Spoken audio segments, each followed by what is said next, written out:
आज हम लोग एटॉमिक स्ट्रक्चर के बाद तीसरा chapter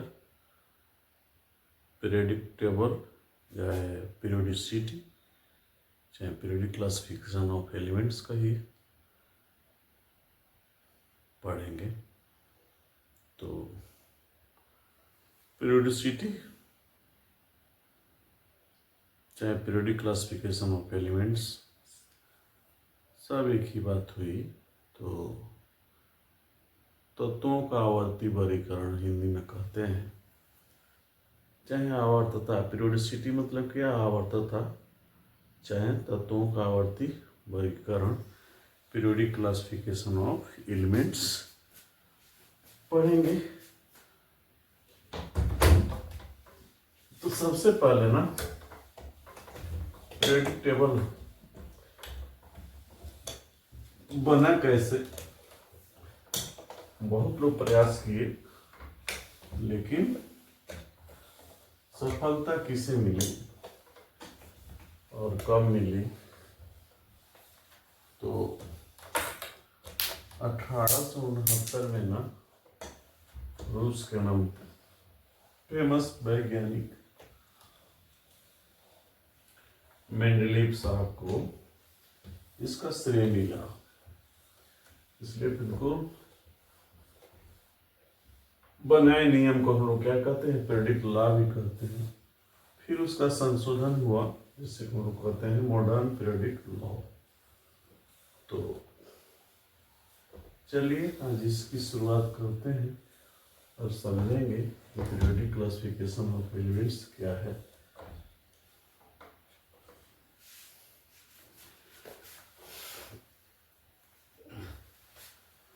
periodic classification of elements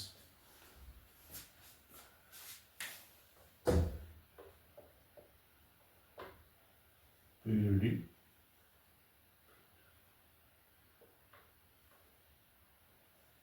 classification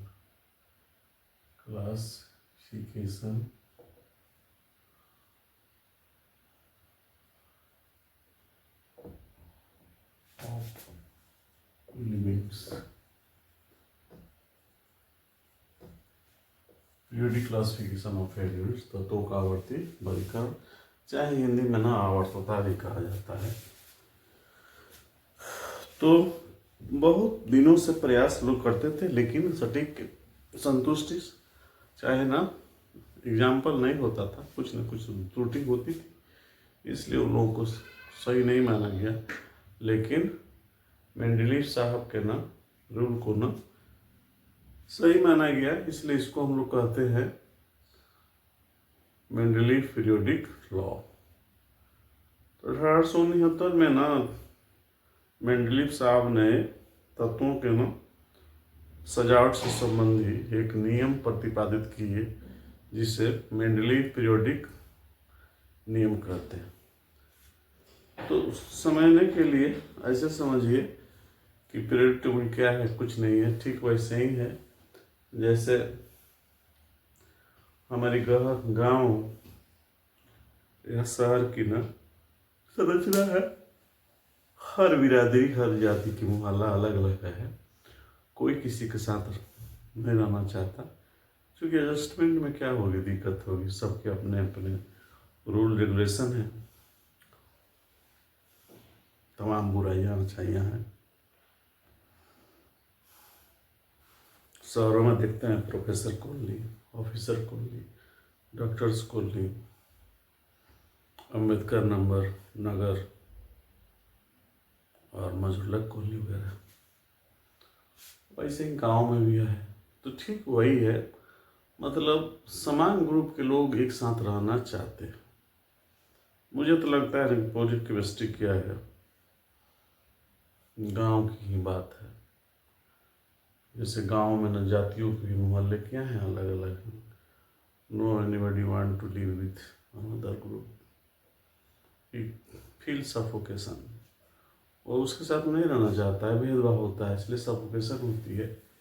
उसी तरह आवर्तता क्या है, चाहे तत्वों का वर्गीकरण क्या है, तो यह कहेंगे कि समान गुण वाले तत्वों को एक साथ वर्ग में सजाने की विधि को क्या कहते हैं?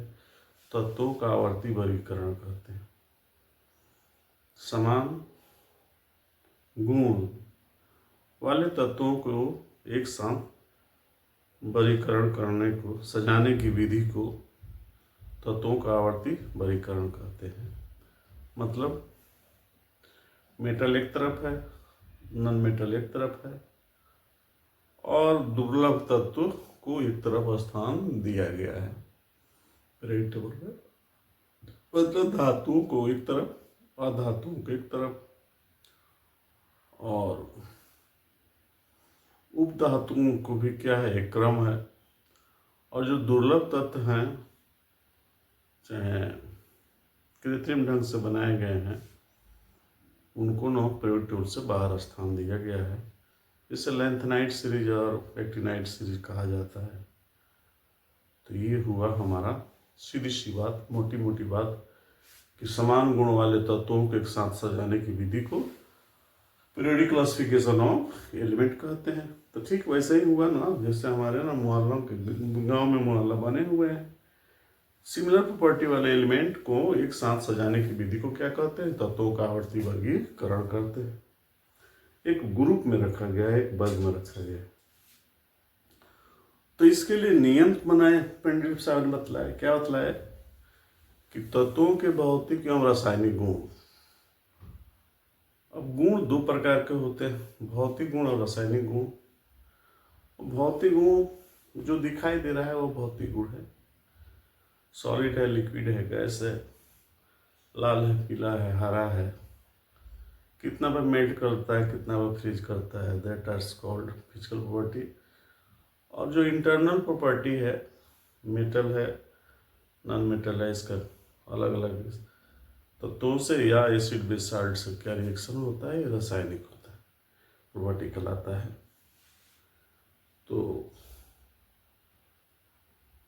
रासायनिक प्रतिक्रियाओं को से न जो नॉलेज प्राप्त होता है, ज्ञान प्राप्त होता है, उसे केमिकल प्रॉपर्टी कहते हैं। और देखने से, छूने से, सूंघने से जो मालूम हो जाता है उसे भौतिक गुण कहते हैं। तो उन्होंने कहा, मेंडलीव साहब ने कहा कि तत्वों के भौतिक और रासायनिक गुण क्या होते हैं? उनके परमाणु भारों के आवर्त फलन होते हैं। ये उन्होंने बताया। मतलब सीधी सी बात कि तत्वों को उनके परमाणु भार के न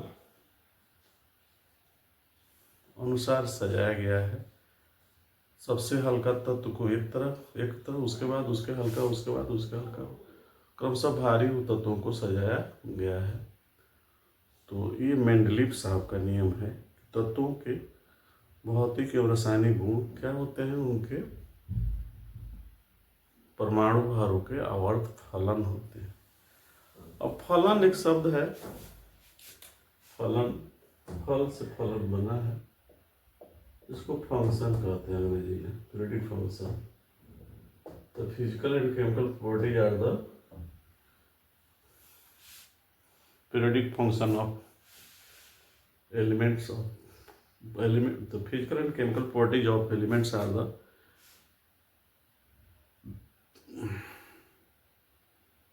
physical and chemical properties of the elements are their periodic function of atomic weights।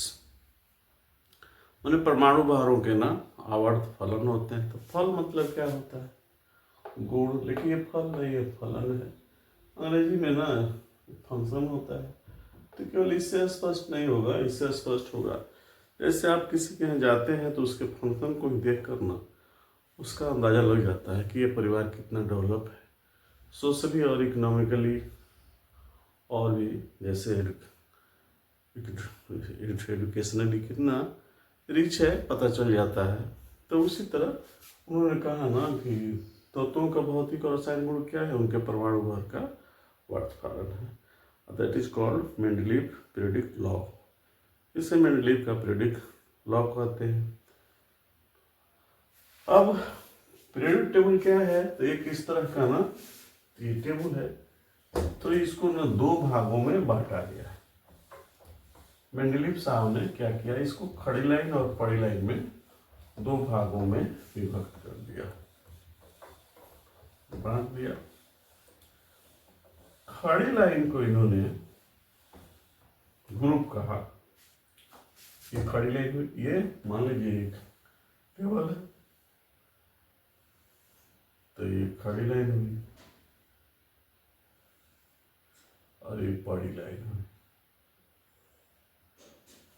उदग्र स्तंभ भी इसको कहते हैं, उदग्र स्तंभ। Vertical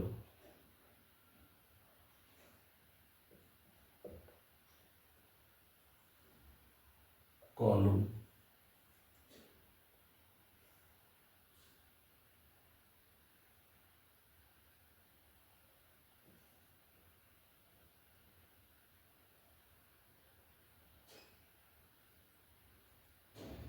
vertical column.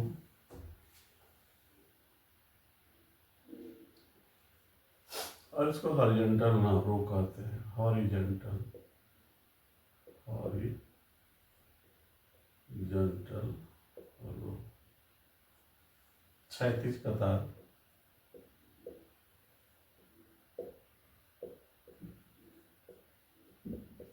क्षैतिज कतार उत्तर स्तंभ।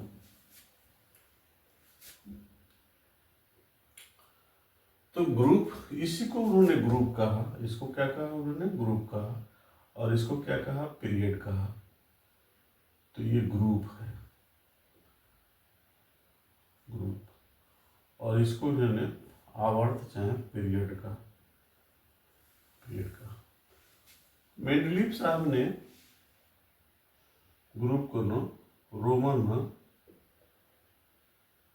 अंकों में ना इसको बांटा, 1 2 3 4 5 6 7 और 8। क्योंकि मेंडलीव साहब के समय तक ना निष्क्रिय या जीरो ग्रुप एलिमेंट का खोज नहीं हुआ था। और इनर्ट गैस का खोज कहते हैं, इनर्ट गैस भी कहते हैं, चाहे उसको नोबल गैस भी कहते हैं, निश्चय निष्क्रिय तत्व भी कहते हैं, का खोज नहीं हुआ था। इसलिए उन्होंने 8 ही वर्ग बनाया। बाद में उसको जीरो ग्रुप में स्थान दिया गया। तो नई जो आवर्त सारणी है, आधुनिक आवर्त सारणी में ग्रुप की संख्या 9 है। लेकिन पीरियड की संख्या कितनी हुई? तो इसको ना रोमन अक्षर में और इसको ना डिजिट में 1 2 3 6 और 7। तो उदग्र स्तंभों को वर्ग कहा गया, जिसने रोमन लेटर से, और इसको ना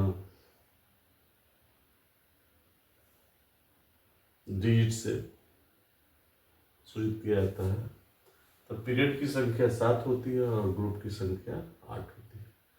फिर इसको ना ग्रुप को ना ए और बी में बांटा गया।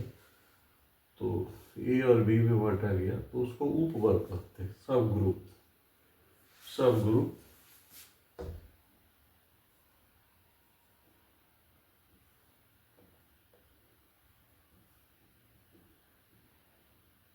ए और बी में भी बांटा गया, इसको दो सब ग्रुप में बांटा गया। तो ये हुआ पीरियोडिक टेबल का विवरण। उसको उदग्र स्तंभों में और क्षैतिज कतारों में बांटा गया। उदग्र स्तंभों को ग्रुप कहते हैं और क्षैतिज कतारों को आवर्त कहते हैं।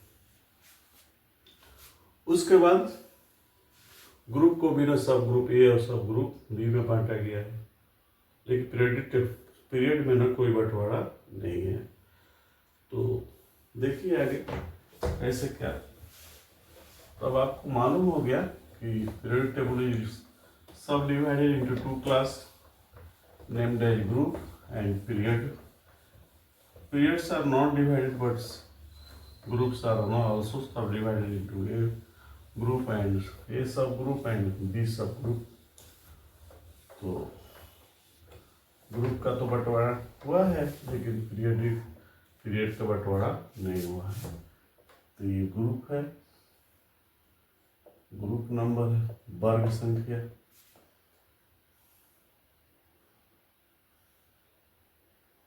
फर्स्ट ए, फर्स्ट बी, फिर सेकंड ए, सेकंड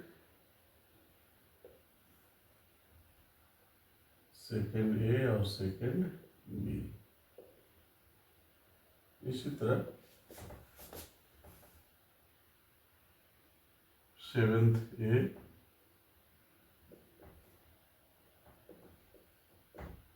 सेवेंथ बी, और वर्ग 8 में ना कोई सब डिवीजन नहीं है, इसमें ना सब डिवीजन नहीं है, क्योंकि एक ही प्रॉपर्टी वाला है इसलिए सब डिवीजन नहीं है।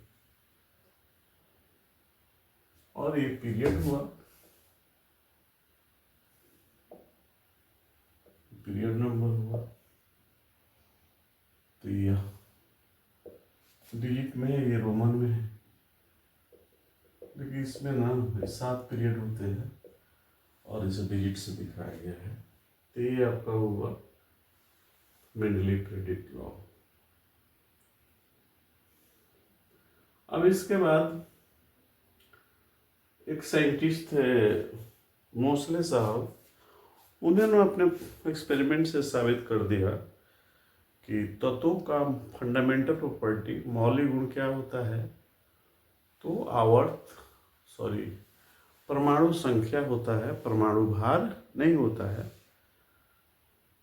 तब जब ये साबित हो गया मोसले साहब द्वारा कि तत्व का ना मौलिक गुण ना उसके परमाणु संख्या पर निर्भर करता है, परमाणु भार पर निर्भर नहीं करता है, तब मेंडलीव साहब के ना आवर्त सारणी में संशोधन किया गया।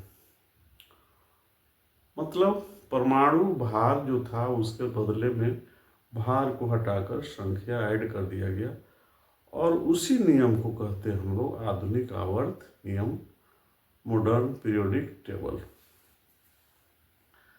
तो ये हुआ ना मेंडलीव का पीरियोडिक टेबल, लेकिन उसमें संशोधन हो गया है और उसको कहते हैं हम लोग आधुनिक आवर्त नियम। तो आधुनिक आवर्त नियम में क्या है, तो भार की जगह ना संख्या जोड़ दिया गया है कि तत्वों के भौतिक एवं रासायनिक गुण उनके परमाणु संख्याओं के आवर्त फलन होते हैं, जिसे हम लोग क्या कहते हैं आधुनिक आवर्त नियम। तो ये मॉडिफिकेशन होते रहता है, इसको गलत नहीं कहेंगे, संशोधन कहेंगे। तो उसमें मॉडिफिकेशन हुआ, तो आधुनिक मेंडलीव आवर्त नियम के संशोधन को क्या कहते हैं, आधुनिक आवर्त नियम। आधुनिक आवर्त नियम में भी क्या है, ऐसे ही है, उसको भी क्या किया गया है,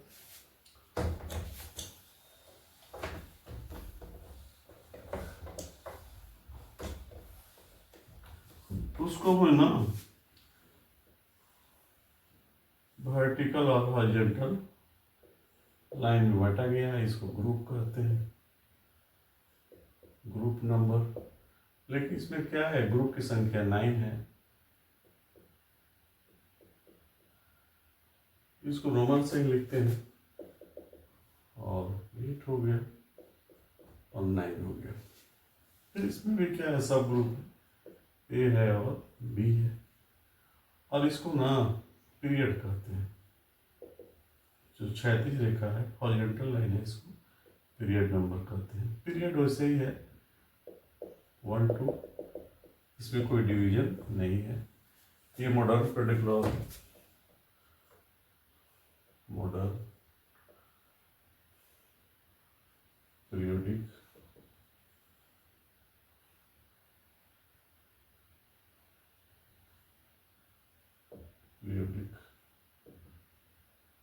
लॉ, आधुनिक आवर्त नियम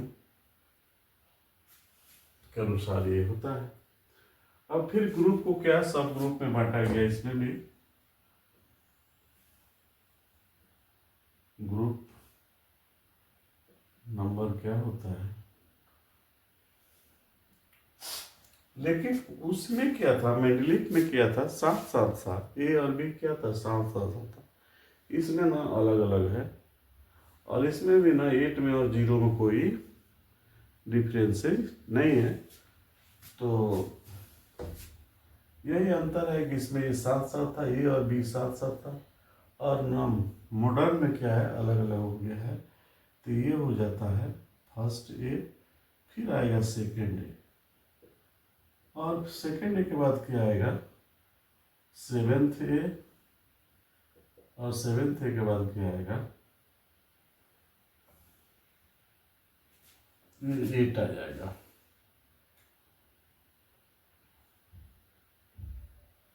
एट में क्या है, कोई डिवीजन नहीं है, फिर क्या होगा, एट के बाद ना ये फर्स्ट बी आ जाएगा, फर्स्ट बी, सेकेंड बी, और सेवेंथ बी, सेवेंथ बी, और इसके बाद जीरो। तो इस प्रकार इसमें ना ग्रुप की संख्या क्या है, 8 के बाद 9 हो गया, 9 है, और लेकिन औरतों की संख्या 7 है। इसे भी सब ग्रुप में डिवाइड किया गया है, बट इसमें ना क्या हुआ है, ए ग्रुप को एक तरफ, बी ग्रुप को एक तरफ, और 8 में ना और 0 में कोई सब डिवीजन नहीं है, क्योंकि इस ग्रुप में जो है वो क्या है, सिमिलर प्रॉपर्टी वाले हैं, इसलिए सब डिवीजन की बातें नहीं उठती है। अब बाद में जो अब आधुनिक आवर्त नियम आ रहा है, और पीरियड क्या है, पीरियड ज्यों के त्यों है, पीरियड नंबर क्या है, ज्यों कहता है 1 2 डॉट डॉट 6 और 7, ये ज्यों का त्यों है। अब जो नई बुक आ रही है, अब इसको ना भी रोमन से नहीं लिखते हैं, इसके लिए 1 2 3 का यूज करते हैं। तो एक हो जाएगा, एक, ये 2, ये 7 है, तो क्या हो जाएगा 7, और इसमें 3 है,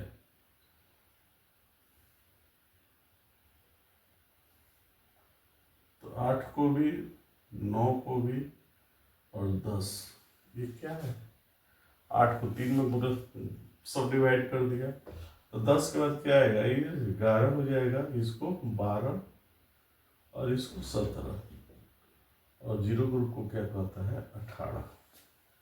तो अब नई जो बुक आ रही है, अब उसको ना चेंज करके रोमन को ना डिस्प्लेस करके 1 2 7 8 9 10 11 12 17, और जीरो के बदले में 18। तो ये हमारा पीरियोडिक क्लासिफिकेशन ऑफ एलिमेंट हुआ। और इसके बाद फिर क्या किया गया, इसको ना सॉर्ट आउट किया, छोटा किया गया। तो अब वो इलेक्ट्रॉनिक विन्यास के आधार पर, इलेक्ट्रॉनिक विन्यास के आधार पर इसे और छोटा किया गया है। तो उसको कहते हैं हम S block element, P block element, D block element, और एफ ब्लॉक एलिमेंट।